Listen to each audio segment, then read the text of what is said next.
Deus do céu, tá. Vamos lá.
Hello, everyone. Welcome to the Green Bonds for Climate Resilience, Unlocking Trillions for a Resilient Future session. Nous allons donc commencer notre session. Nous sommes très heureux de vous avoir parmi nous. Moody's ESG Solutions, Luxembourg Green Exchange, Citi, Refinitiv, Nous avons ici tous nos sponsors, JP Morgan, Crédit Suisse, Pingan, Moody's, Luxembourg City, Refinitiv, BNP Paribas, IHS Market, Allianz, ISDF Africa, et ainsi de suite. Avant de commencer, quelques annonces importantes. Utilisez s'il vous plaît la boîte de questions-réponses pour poser vos questions. Si vous avez d'autres commentaires, de réflexions et toute autre questions concernant la conférence, peuvent être adressés sur la messagerie. Nous avons une interprétation en direct disponible en portugais, espagnol, mandarin et français. L'icône représentant un cas sur votre écran vous permettra d'accéder aux options. Toutes les sessions sont enregistrées et seront disponibles sur cette application en novembre. Utilisez les outils et si vous avez besoin des médias, si vous êtes membre des médias pour toute demande d'interview, veuillez visiter le stand virtuel de Climate Bonds. J'espère que vous puissiez profiter de notre prochaine session. Je passe maintenant à Joyce qui va nous présenter nos prochains intervenants. Bienvenue tout le monde, bienvenue à la session d'obligations vertes pour la résilience climatique, débloquer des milliers de milliards pour un avenir résilient. Tout d'abord, nous avons le chef de l'entreprise d'investissement 91. Il s'agit d'une entreprise qui donne des conseils, une assistance aux investisseurs de plusieurs parties du monde. Elle a un fort intérêt à soutenir les investisseurs de par le monde et nous avons une co-directrice de Crédit Africain. Nous avons Isabelle Laurent, qui est la vice-chef de trésor de la Banque européenne de reconstruction et de développement. Et elle se concentre sur le développement de marchés, des capitaux et financement durable.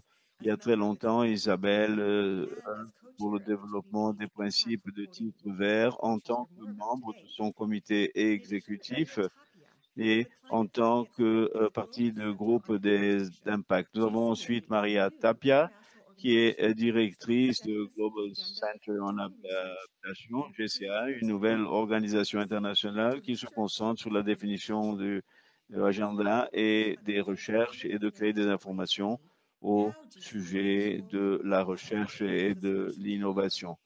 GCA également est à la tête de la promotion dans ce secteur et la GCA offre les meilleures solutions et aussi de combler les lacunes des informations et travaille également avec des organisations comme CBI et qui étendent aussi leur partenariat avec l'Afrique et le Sud-Est asiatique. En ce qui concerne les titres d'adaptation, et fondatrice de Climate Finance Advisors, qui est une société qui se concentre sur l'accélération des investissements durables en ligne avec le climat pour améliorer la société et la crise climatique. Et il travaille également avec une structure d'investissement et de type. CFIA est connu en raison de l'identification de, des bénéfices pour les propriétaires d'actifs puissent obtenir des fonds et des prêts. Elle a une forte expérience qui concerne les fonds et les ressources et aussi dans le développement de l'ISC où elle a été chef du service d'investissement mixte, y compris dans le domaine des investissements concernant le climat. Soyez donc toutes et tous les bienvenus à cette session. Je m'appelle Joyce Coffey, je suis présidente et j'ai fondé le Climate Resilience Consulting. Nous travaillons sur des stratégies climatiques dans le but de l'adaptation de la transformation climatique et j'ai eu le privilège d'être leader du groupe d'experts de la CBI qui a développé ces principes dont nous parlerons plus tard.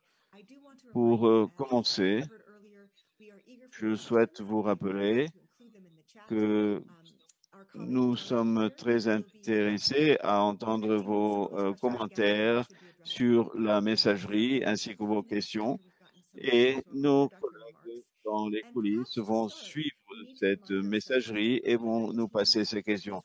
Pour démarrer, je voudrais vous rappeler que la COVID-19 nous a vraiment montré que le monde doit s'adapter pour avoir affaire avec ces nouvelles crises. Et l'intensité de ces événements climatiques et la fréquence a augmenté énormément tout au long des années 2020 et 2021, ce qui augmente les problèmes auxquels nous devons faire face.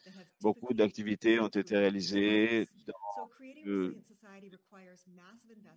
la partie d'objectifs durable pour améliorer la vie des personnes. Cela va exiger beaucoup de fonds, mais nous avons une forte lacune concernant les fonds et ces fonds doivent être voués vers les pays en développement. Lorsqu'il s'agit des pays développés, il faut mettre la résilience au centre des attentions et nous parlons là d'une échelle de trillions et pas de milliards. Cela offre une excellente opportunité d'investissement, une opportunité de sauver les perspectives des personnes et d'améliorer la subsistance et la façon de vivre des personnes.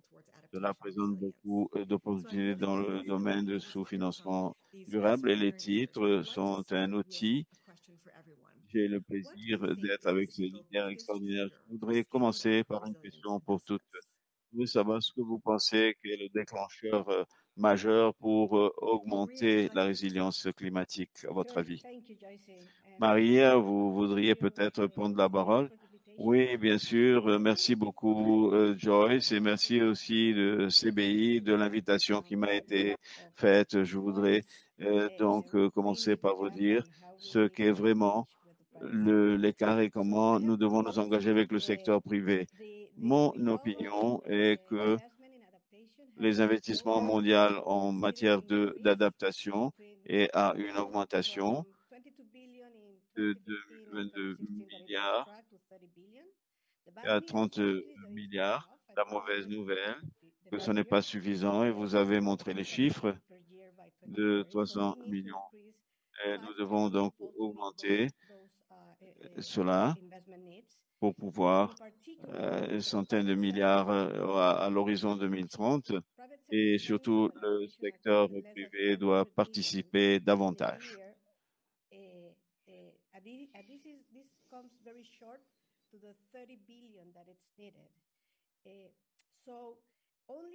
Par le biais de notre travail au sein des organisations, nous avons réalisé 500 millions par an, ce qui est moins de ce dont nous avons besoin et des besoins nécessaires.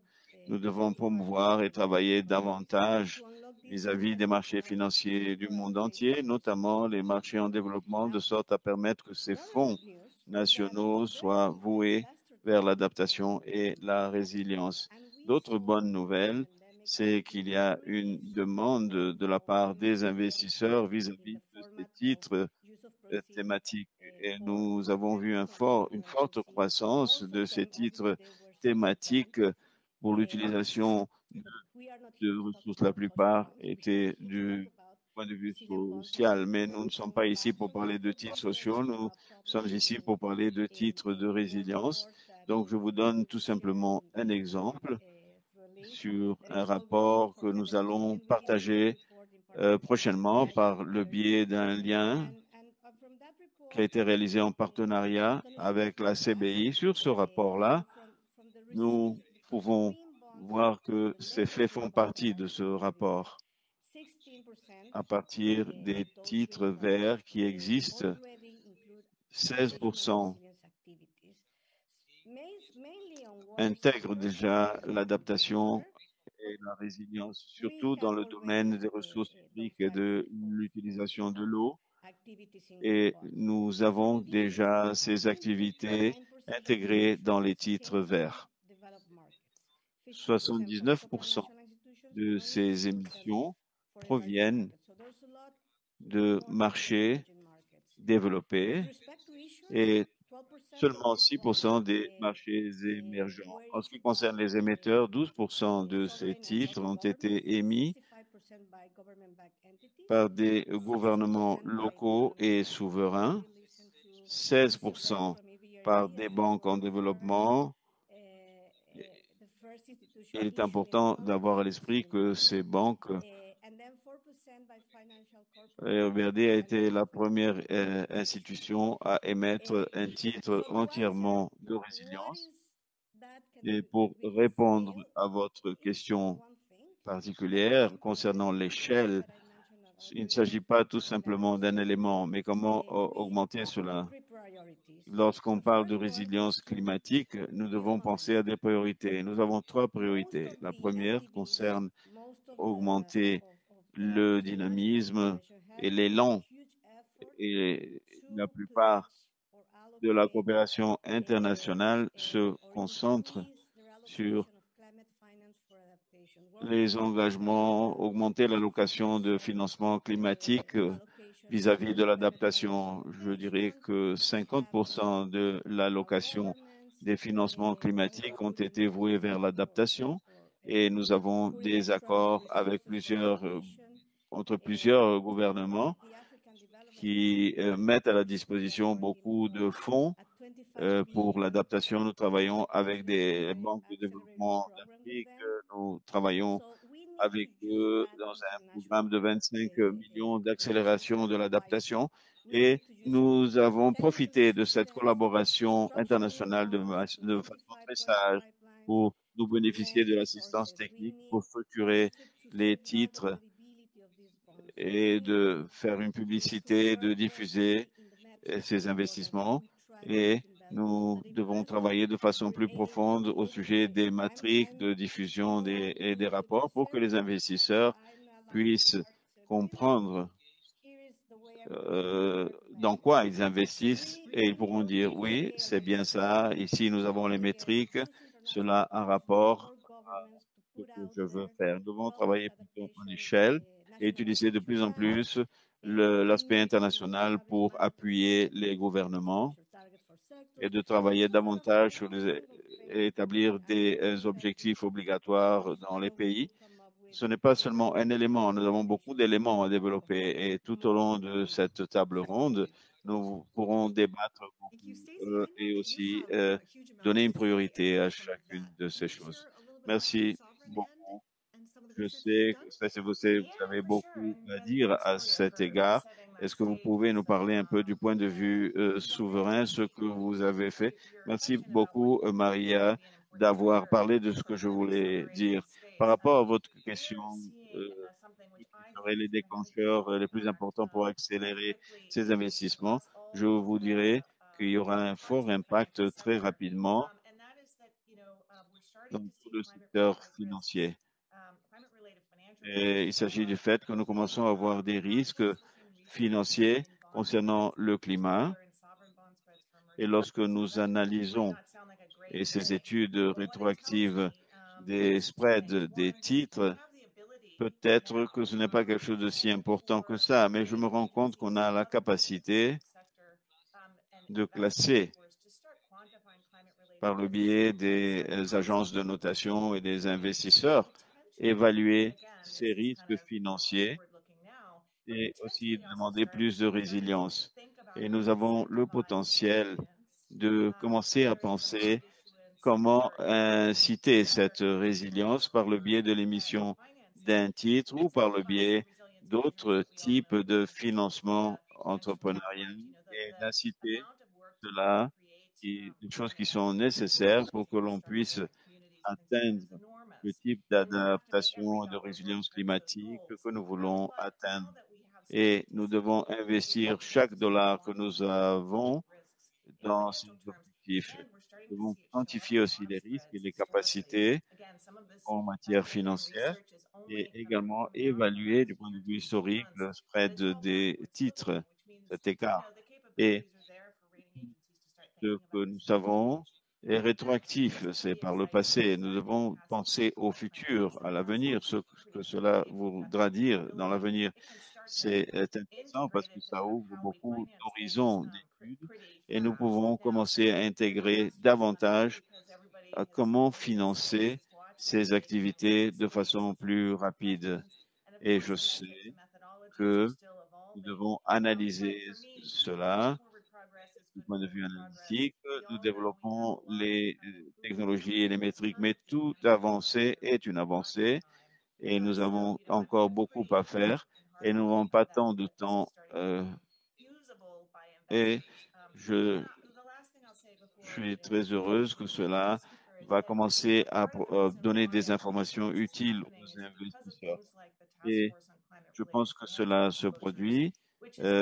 Des choses comme le Force Task pour la diffusion des informations financières a eu un impact très important dans plusieurs aspects du secteur financier, surtout les marchés émergents et le financement de cette activité sur les marchés émergents est devenu un cadre très important qui a permis d'accélérer les activités sur les marchés émergents qui n'ont pas développé, ne sont pas très bien développés dans le marché. Mais cela est structuré, que ce soit dans la langue des investisseurs et de parler avec eux par rapport à ce qui est important pour nous. Nous devons promouvoir une plus forte sensibilisation et pas, on n'a pas eu une croissance au niveau nous voulions que cela ait cette croissance. J'arrête là, mais pour le moment, je dirais que nos collègues travaillent peut-être sur ces émissions, qu'ils puissent donner plus d'informations à cet égard. Mais je pense que nous voyons beaucoup de choses possibles. Je suis très heureuse que cela se produise. Isabelle, je voudrais que vous parliez un petit peu à cet égard. Vous avez déjà fait des émissions pour vous, ce n'est pas quelque chose de théorique. Parlez-nous un peu de ce que vous avez fait et de la façon dont vous l'avez fait. Merci. J'espère maintenant ne pas vous décevoir, mais pour répondre à votre question très rapidement, la question initiale que vous avez posée concernant le déclencheur principal sur la base de notre expérience, je vous dirais que ce sont toutes les vulnérabilités que nous avons trouvées. Nous avons vu des incendies au niveau mondial, des augmentations de température et toutes ces catastrophes extrêmes, y compris par rapport à ces questions environnementales. les gens commencent maintenant à comprendre bien de quoi il s'agit, comprendre ces problèmes écologiques et sociaux que nous voyons, et ces problèmes ne seront pas réglés seulement par le biais de l'atténuation. Nous devons encore faire face, nous devons encore faire face à ces effets, et c'est pour ça que l'adaptation de la résilience climatique est si importante que ça. Cela nous fait penser à l'importance de l'émission de ces premiers titres de résilience climatique, car au départ, il était vu comme le cousin pauvre de l'adaptation climatique parce que le focus était dans le renouvellement énergétique, le transport, et ainsi de suite. Mais les éléments d'adaptation climatique, outre l'économie hydrique et l'énergie, n'étaient pas le point principal. Mais même dans le cas de l'évaluation de quelques investisseurs, ils considéraient ces titres comme un titre vert clair, disons, avec cette idée qu'ils étaient moins importants. J'estime que tous les problèmes auxquels nous avons assisté et le fait que nous avons commencé à analyser les risques dans les portefeuilles a été très impositif et nous a aidé à comprendre qu'il s'agit que quelque chose qui doit être fait en ce moment, maintenant, et nous devons affronter ça le plus vite possible de façon collective, les investisseurs, les agences de notation et nous toutes et tous. Nous analysons quand nous pensons aux actifs, nous sommes coupables de ça également parce que c'est le programme que nous avions depuis 2010. Les projets d'adaptation climatique auraient pu être intégrés et nous avions très peu de choses qui traitaient de cela de façon partielle. Donc, il y a eu un changement tout au fil du temps. Et il y a des choses que nous devons avoir à l'esprit. C'est que faire dans le cadre de quelque chose qui est différent du cadre que nous avions pour les titres verts en général. Si nous pensons à tous ces débats sur les principes et titres verts et au sujet des frais de capitaux concernant, il y a cet aspect de résilience climatique qui doit être tenu, on doit prendre en considération. Ce n'était pas tout simplement les frais opérationnels et ou d'exploitation et des capitaux. Dans le cas des titres de résilience, nous nous sommes concentrés justement sur la manière dont ils ont été lancés en même temps que le CBI a lancé ses principes de résilience climatique. Cela a été très important parce que tout était là à la portée, et toutes les infrastructures, l'agro-business,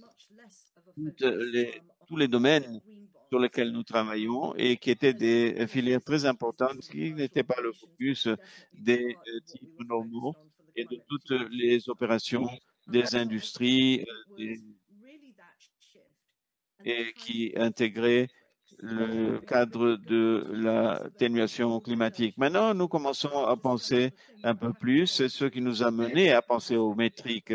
Je ne voudrais pas m'approfondir trop en ce moment, mais je pense que ce qui nous a mené à faire cela, à démettre ces titres, a été justement le contexte que je viens de décrire et l'importance des titres de résilience climatique comme partie des titres verts et dans le contexte du lancement des principes de résilience climatique, indépendamment d'avoir été fait séparément comme une interruption des principes que nous avions déjà. Oui, sans aucun doute, nous allons reprendre et à vous poser d'autres questions. Mais je voudrais maintenant demander à Najmir de nous parler un petit peu, nous allons parler des capitaux, des émetteurs. Je voudrais maintenant savoir, du point de vue des investisseurs, que pensez-vous par rapport à la résilience et le portefeuille des investissements? Merci, dit Joyce Nazmira. Nous n'avons pas vu qu'elles ont généré vraiment un flux d'investissement si important que ça. Comme ces titres, nous voyons quelques poches d'intérêt, mais rien de vraiment il y a de cohérent dans ce domaine. Il n'y a pas très longtemps avant la session, je parlais avec un collègue. De temps en temps, on vient au bureau au lieu de travailler à la maison. Et il me parlait d'un titre vert qu'il venait d'acheter du gouvernement de Finlande, si je me trompe. Et j'avais demandé s'il y avait un élément de résilience. Il m'a dit oui, mais comme vous parlez de ce titre, il avait un élément d'eau, d'autres secteurs, et ne parlait pas de résilience. Autrement dit, ceux qui travaillent dans le secteur connaissent très peu ce concept de résilience. Nous avons ce concept d'atténuation climatique, atténuation de carbone, d'adaptation, mais on parle beaucoup de ça. Mais je ne sais pas si l'adaptation est une conséquence et a été bien comprise, surtout quand on pense à acheter un titre. Et lorsque l'on pense à acheter un titre de résilience qui a ce label, c'est encore plus lointain. Ainsi, les connaissances outre le terrain théorique est assez restreint. Et si on peut faire quelque chose pour que ces connaissances, cette sensibilisation soit plus tangible, cela va donner comme résultat l'augmentation d'appétit de la part des investisseurs pour ce genre de titres. Et il y a déjà cet intérêt pour que les propriétaires des actifs et des gestionnaires de titres et de fonds, il y a cet intérêt de quelque chose de plus tangible en actifs qui puisse provoquer un changement. Et nous devons donner ces informations. Le dernier élément, comme vient de nous dire Isabelle, ce sont les métriques. Comment mesurer l'importance des métriques et elles doivent être comprises de façon claire, y compris par rapport au retour et aussi et au risque. Et c'est important que cela ne soit pas sous-estimé. Et nous devons aussi tenir compte des risques du greenwashing, de l'éco-blanchiment. Il ne s'agit pas tout simplement d'avoir un label attirant. Il est important que ce soit quelque chose de tangible, de concret et de réel pour la vie des personnes. La question de la résilience climatique va vers cette voie, mais nous avons besoin de métriques plus claires. Bien, nous avons entendu des propos intéressants, des idées intéressantes.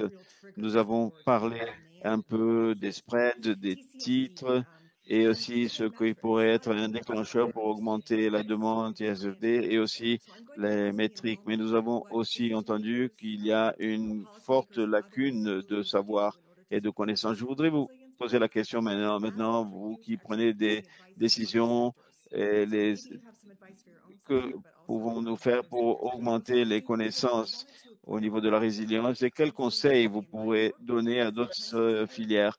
Mais je voudrais mentionner un autre élément que je vois beaucoup dans mon travail en tant que déclencheur potentiel pour élargir les investissements en résilience. Et ce serait l'érosion du marché des classes moyennes. Nous savons que le changement climatique n'est pas quelque chose de juste et nous savons que ce risque existe pour la plupart des personnes du monde entier, pas simplement mais pour tout le monde.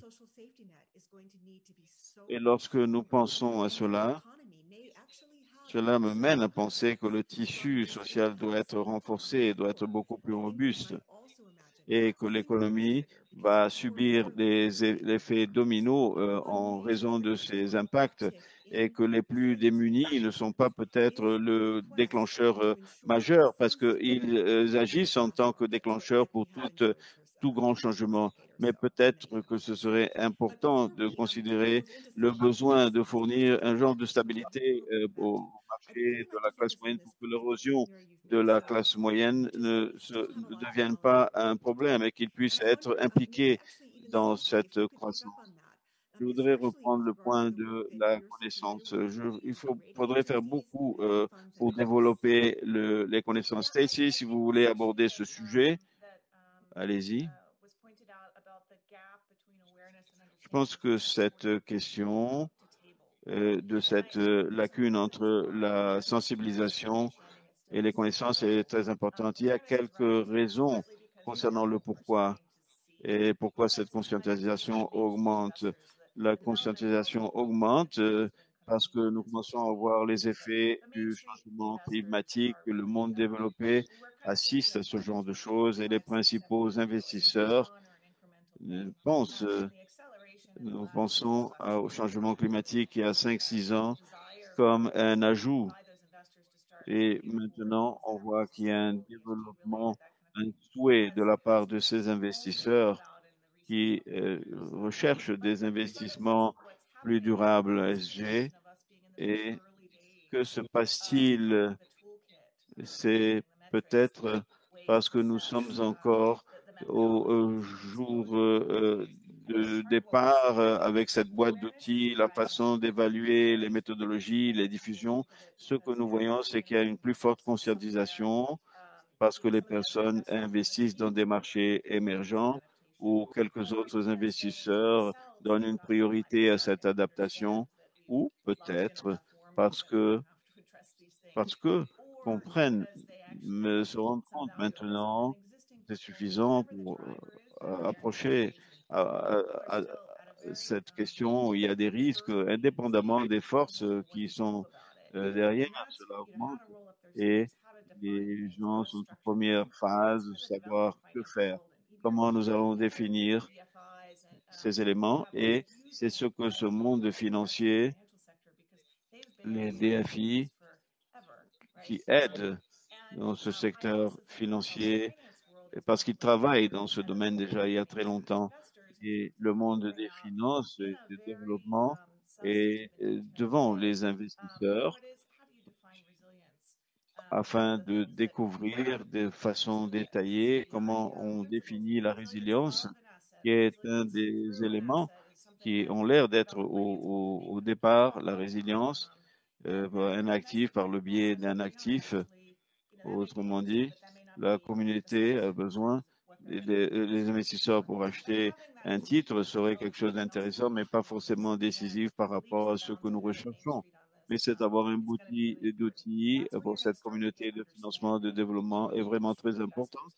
C'est là que nous allons commencer à avoir une meilleure compréhension des principaux investisseurs, pouvons avoir un dialogue avec eux pour que les fonds privés soient investis dans, comme nous a dit Joyce, des communautés vulnérables aux États-Unis et CDE, car ils ont un risque, un classement de risque plus faible.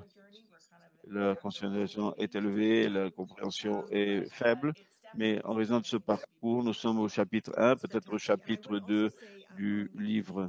C'est quelque chose qui doit être rempli. Cela est fantastique. Et en effet, vous avez dit que les institutions financières qui travaillent sur le sujet du climat ont un rôle à jouer pour nous aider à avancer, comme nous avons vu toutes ces questions de résilience. Nous avons un rôle important à jouer pour les organisations partenaires qui étaient comme le CBI, qui a été vraiment intéressante pour mettre en place les principes des titres verts et nous avons encore euh, le centre d'adaptation qui nous aide maintenant pour améliorer ce que tout le monde puisse comprendre et canaliser ses actions. Je vous pose la question, est-ce que vous auriez quelque chose à ajouter vis-à-vis de ce programme pour avoir cette Donc, conscientisation, vous pouvez une monter action? ce programme pour avoir cette sensibilisation. Ce n'est pas seulement ce qu'il faut faire, mais comment le faire pour que les choses changent. Nous, comme au centre global, nous avons pris toutes les activités, les recommandations et nous avons essayé de nous diriger vers une situation où l'action est accélérée pour l'action et la résilience. Nous travaillons beaucoup avec l'advocacy, la défense des causes et nous essayons donc d'accélérer les choses, d'accélérer les actions. Nous faisons beaucoup de recherches autour des sujets et c'est pour ça que nous avons ces rapports sur la résilience, sur un guide sur les les attitudes pratiques avec CBI.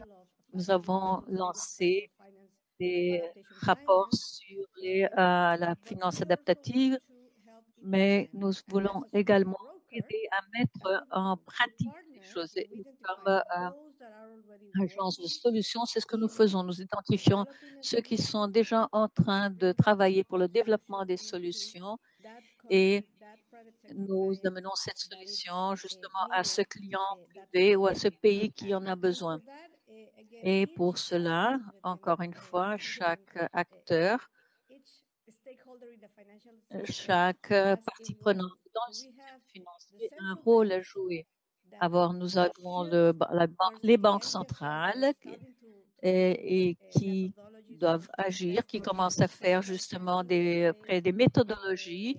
Il y a des méthodologies que nous créons justement pour permettre aux banques centrales d'intégrer le risque climatique dans leurs analyses.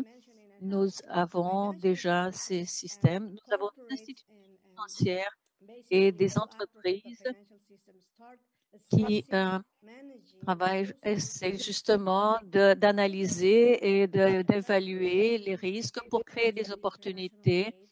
Et nous avons besoin d'aide internationale pour les aider justement à structurer cette capacité pour identifier des projets. C'est très difficile d'identifier des récipients de projets. Il faut d'abord une évaluation du problème qui existe et comment créer la résilience ou l'adaptation pour le changement climatique. Il y a beaucoup à faire sur ce point. Nous avons déjà parlé de notre matrice qui est très compliquée, mais elle est très spécifique à chaque pays. Heureusement, nous avons certains principes et standards pour travailler dessus, mais il s'agit justement de rendre ces mesures, ces informations standardisées à long terme pour les parties prenantes. Et vous avez dit plusieurs fois que ces documents importants, justement, vos obligations vertes pour la résilience climatique, et les roadmaps, les guides pour l'adaptation et apparemment, il y a également des swap cards qui seront disponibilisés. Et vous avez déjà dit cela comme... Est-ce qu'Isabelle, est-ce que nous parler un petit peu plus sur ce que vous faites? Qu'est-ce qui qu'est-ce qui transforme le marché? Avez-vous une forme de travailler, de traiter cela pour que cette question de la sensibilisation pour ouvrir les yeux du monde sur ce point de la résilience. Que pensez-vous serait intéressant d'avoir par rapport à des prises de mesures, les métriques, etc. Qu'est-ce que vous pensez qui est important? Quel est votre rôle comme quelqu'un qui vraiment crée le marché de la résilience?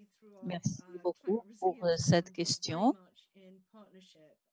Nous sommes en train de travailler avec ce genre d'obligations de résilience en partenariat avec CB1 et CBI. Nous utilisons les principes des obligations vertes pour essayer de nous concentrer sur les questions et montrer aux personnes qu'elles peuvent utiliser les instruments que nous avons. Et c'est à travers ces mesures de l'impact produit. Il y a beaucoup de travail produit sur cela, sur les principes verts, où nous avons réuni tout cela et toutes ces mesures en décembre l'année dernière dans des directives et dans ce document, dans le site Internet. C'est très facile d'accéder pour les personnes. Nous essayons d'avoir une définition. Il y a les informations comme les principes, par exemple, de CBI. Nous essayons d'expliquer aux gens cette approche basée sur un processus, surtout par rapport à l'adaptation climatique, parce que c'est un peu différent. Le point de départ est que nous ayons un bon entendement des risques, de l'opportunité, une quantification des risques, de l'impact négatif et la proportion que cela a. Et ensuite, nous essayons de focaliser. Il y a des façons différentes de faire cela, mais nous définissons les risques liés au climat, la température, le vent, l'eau, la terre. Ça peut être des avalanches, ça peut être des glissements de terre, érosion, dégradation de la terre. Il y a une liste énorme de problèmes que nous pouvons avoir, des inondations, des sécheresses, des ouragans, des tempêtes, enfin, toutes les questions inhérentes, et nous essayons d'analyser les résultats de tout cela dans ces projets pour avoir justement voir ce que ces interruptions peuvent causer, le dommage que ces problèmes peuvent causer. Nous avons publié des mesures, par exemple, par rapport aux risques liés à la température et beaucoup de choses que les gens ont fait. Nous avons analysé la résilience des réseaux et centré sur justement la distribution, la transmission, le stockage de l'énergie, les mégawatts par heure. Si nous pouvons réduire dans les incendies forestiers, combien nous pouvons agir sur combien de mètres carrés, en faisant des comparaisons avec d'autres situations. Si, par exemple, on ne faisait rien, qu'est-ce qui se passerait? Alors, est-ce qu'on aurait des gains et une lots of sort of quantitative metrics in relation to all these different things.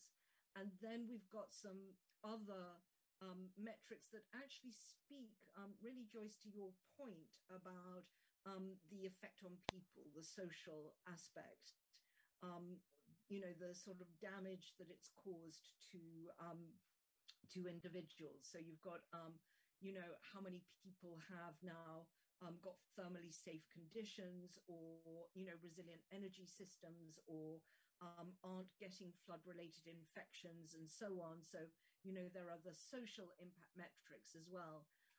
We also provided another possible way of looking at reporting.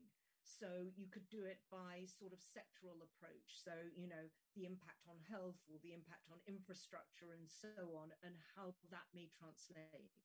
And I think those are the ways in which we can try and increase understanding and awareness. And EBRD has, since we actually published those, used it for publishing the impact on of our climate resilient bonds.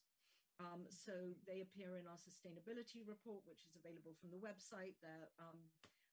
And we try to put things out in a way that other people may find helpful to use, whether they're an investor or not, or they're another issuer. And I think then with our experience of dialogue with other investors, we're really able to start to see how we can help other issuers come and push forward to do things. Mostly to date, discussions with regions and so sovereign, sub-sovereign level, but always happy to discuss with anyone. So that's sort of been the approach we've taken so far. I don't know if that's helpful or not. Super, super helpful. And it makes me have a gajillion questions for Nazmeera because I'm just so interested to know, like, what is your response to this kind of set of assets? Does it actually improve your prospects in helping your colleagues see the resilience benefits of the investments he's making, for instance? But anyway, I'd love to hear more from you, Nazmeera, on any elements of this, and particular, perhaps, something about your investments in Africa, because it would be very helpful to have some geographic specificity to some of the concepts that we're bringing up here. Joyce, I think to answer your first question, yes, it helps. It helps to bring it alive for him. It helps to hopefully next time he's thinking about a climate bond, think, oh, maybe we should find resilience bonds specifically as well, which hopefully then starts to create a demand, because that's what you ultimately want. But I think one of the big issues is we need to skill people up. is that I think that resilience bonds are actually more complex in terms of understanding what they are, monitoring them, than typical historical green bonds. And therefore, I think that there's a skilling up required, which will include the banks, because I think you have to skill up issuers, and the way to skill up the issuers is to skill up the banks. So when a company is looking at how they fund their capex going forward, and they have to deal with the impact of climate change and mitigate for that, I think this has to be a viable option, and I don't think that's well understood. So I think it's both sides of this. It's both the buy side, the investor side, but it's the sell side as well. Because unfortunately, I think Isabel's level of knowledge is not widely spread at this point in time from the structuring side either. So I think that would be my first point. And within that, I think one of the things we're going to have to do as a business is get to grips in a much more granular way with monitoring the impact. So, we're doing this in terms of our, there's a massive exercise going in across asset managers at this point in time around how do you measure carbon reduction. And but now we're talking about resilience. We're going to have to get to grips with what that means. I mean, we have no clear idea on how we're going to measure carbon reduction or transition plans. But now this is another set of complexity that's going to be added into it. So I think the toolkits that CBI has just produced for issuers, I think, is excellent. And I would urge you to produce a similar toolkit for investors in terms of the questions we should be asking. That is a good challenge. I think you're probably going to be invited to be on an advisory panel soon to create such a thing. So that is really fascinating. And something you raised reminds me of some of the introductory remarks that Stacy from Climate Finance Advisors mentioned, because she pointed out that the Task Force on Climate-Related Financial Disclosure is one trigger for more resilience investment. And one thing that TCFD does is it basically says, shouldn't every investment be investigated for the physical and transition risks that it faces? And by asking that question, what are the physical risks of these investments? In some ways, it almost demands that every bond has a resilience potential. So I hear you saying, Nezmira, it's harder to make this subset of the trillions of assets under management for resilience. And we've all said that, right? The knowledge isn't there. The metrics aren't there. It's a brand new area. But on the other hand, some part of us also knows that resilience has to be part of every investment we make. And I guess I'd love to just turn to Stacy for a moment and hear you talk a little bit about that, perhaps in particular from the perspective of the United States National Infrastructure Bond. I really gave my US creds away a moment ago when I said something about miles, not kilometers, but it is an interesting moment. Like, what are we talking about when we think about resilience investment in the context of these extreme events that communities are facing, even as they welcome new infrastructure dollars?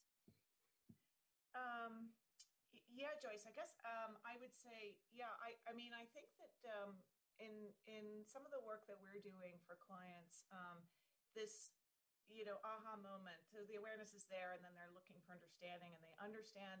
Sometimes people are coming to us not because they're being driven by the potential for disclosure on the horizon or, some stakeholder around the table, but they actually do understand they might have some financial value at risk given kind of the portfolio of investments that they're managing or investing around. And that is slightly different than the drivers that a lot of us are used to in terms of climate investment. A lot of us are used to drivers that come from governments or policymakers, or maybe some small set of, impact investors who are looking for specific things. But we're starting to see investors really start to kind of think of climate risk. And I think this is partly because of, people are kind of simply kind of observing the changes and the impacts from kind of climate change as losses and damages to investments, right? But they're not really sure how to address them. And so I think from that perspective, those folks are quite interesting to talk to because they're really not coming at it from an advocacy perspective, but coming at it from a risk management perspective. It's a credit risk, it's a financial value at risk perspective. And to the extent that that's true, they start with everything might have climate risk, not just the green stuff or not just the stuff that somebody says has like an ESG angle, but everything. And so I think that that's, there's a confluence of things coming around at this moment in time. And in maybe 5 years, we'll see kind of how this all comes together, the policy side, the regulatory side, the real efforts in certain places by holders of the public balance sheet to address climate risks with their public balance sheet through blending and blended finance and things like that. But generally speaking, that's almost like part of the climate movement and part of the climate story. This issue that climate is actually a risk is new and important and could be a really important driver. One way to kind of figure this out, and when you're talking to investors, is where is the question coming from? Is it coming from the climate and ESG group, or is it coming from the CFO's office or the credit and risk office? And we're seeing more of those questions coming out of the credit and risk office. There's some things that, again, kind of the development finance world and some leading investors have been involved in that get the conversation going. But we're at, like I said, we're at early stages in terms of this understanding and having the toolkit and things like that.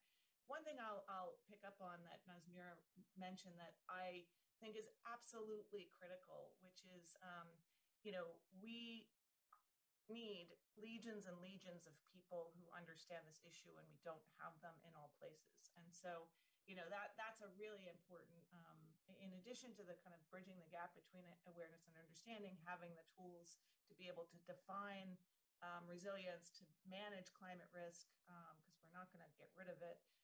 And then, doing it in all asset classes, in all kinds of investment,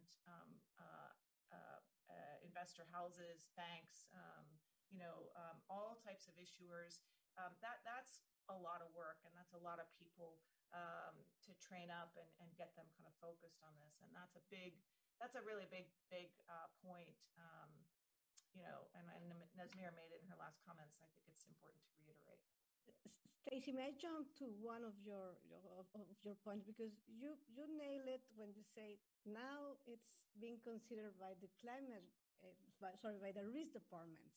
So this is kind of the point where the needle moves, because if the risk department stop an investment just because they are starting to perceive that the project itself, a huge investment, has a climate-related risk embedded, there's what we're talking. And this is how important is that rating agencies start asking how companies are assessing the risk and are managing it.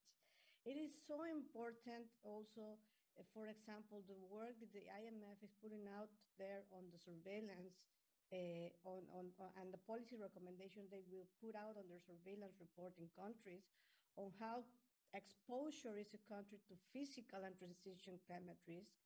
And then from there, start supporting central banks, private sector, financial regulators to start thinking about how they will manage those policy recommendations and make it happen. The thing is, once the risk department understands that there's a risk,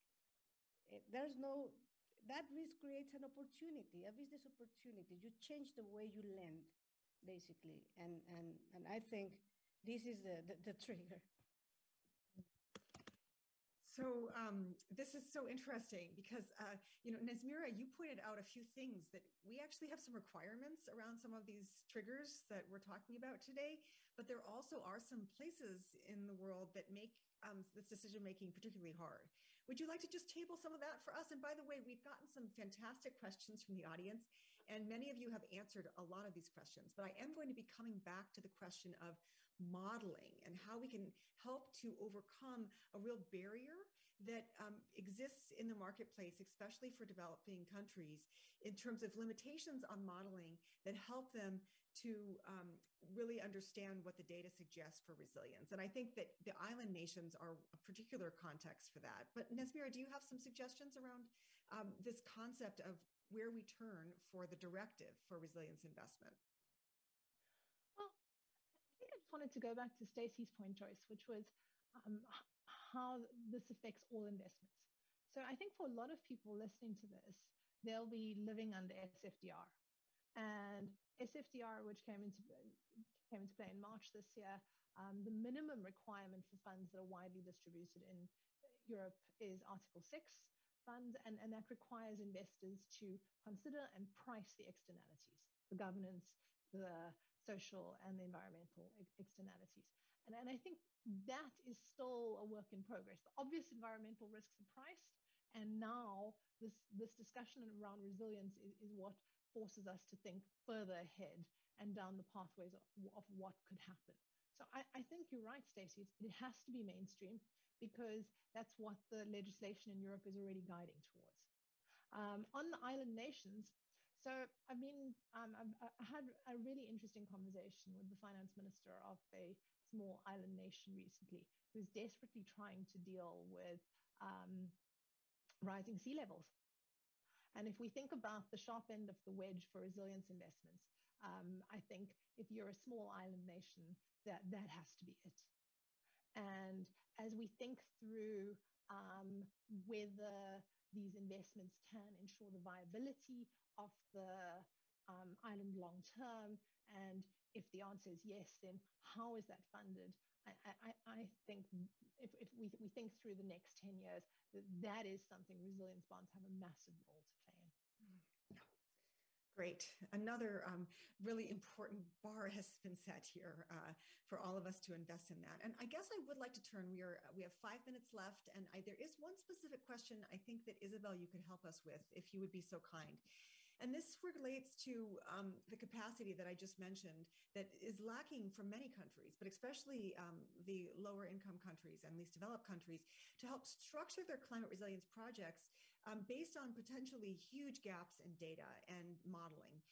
So what can be done to really avoid these deficiencies and leapfrog into the urgent resilience investments that are needed? And how have you at EBRD helped your members to overcome some of those deficiencies?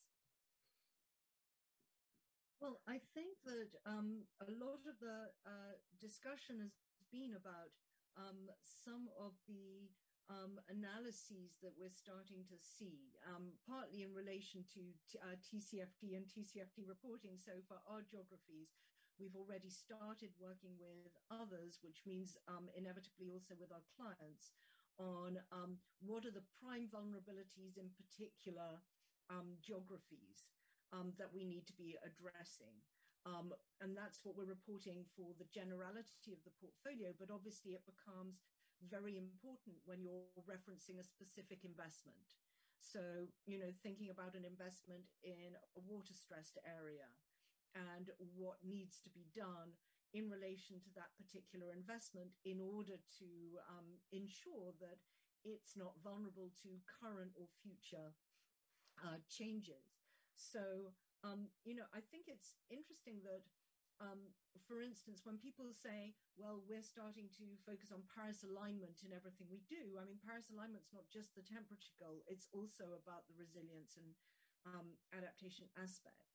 And I think that those kinds of scenarios that we're starting to see are both current but also future scenarios, some of the more extreme different events that will be happening that we can start to assess these projects against are very much the kinds of things that we're working towards. So we've done some in the report that we will soon release. We're continuing to incrementally increase the degree of reporting that we're doing about specific geographies and asset types that we're looking at and certain vulnerabilities. And I think that the national adaptation plans is also another part of where companies and others can go to try and fill the gaps. So I think, Maria was talking about that earlier, and I think that's going to be very important in certain geographies, because at sub-sovereign level, it's going to be quite difficult for certain types of entities to really grapple with these things. And it may be important. I mean, even in developed countries, we were talking last week at a panel on Switzerland and the effect of climate adaptation on or climate risks on mountainous areas. And obviously in one canton, it's going to be very difficult for them to do the assessment, but you can have national adaptation plans and then work for other cantons who may come together and be able to actually scale the assets as well, that could underpin something like a climate resilience bond, and that can drive things forward. So I think the mixture of understanding and expertise that decision makers overall in the geography et nous pouvons comprendre cette prise de décision et la géographie que nous aurons et qui sera utilisée par d'autres. Merci beaucoup. C'est vraiment un endroit parfait pour inclure cela. Et c'était très intéressant d'avoir ce panel pour les femmes et c'est pour un futur résilient. Je vais demander à Stacy de nous parler un peu sur l'urgence de tout cela. Nous allons commencer à former les personnes dans tous les domaines possibles, du financier et d'autres. Il nous faut des millions de personnes. Il nous faut vraiment avoir des études. Ce n'est pas seulement une chose qui augmente de façon très grande. C'est ce qui va définir la prochaine génération et qui va définir la fin de notre vie. En fait, nous sommes au milieu de nos carrières et que sera le reste de nos carrières. Et cela va. Il faut armer les gens avec la manière correcte de penser sur comment traiter ces questions. Et je dirais que c'est ça. Merci beaucoup pour l'espoir que vous venez de nous donner. Marie, Isabelle, Stacy, nous sommes vraiment très heureux de votre travail. Merci à CBI pour cette opportunité d'être avec vous. Merci.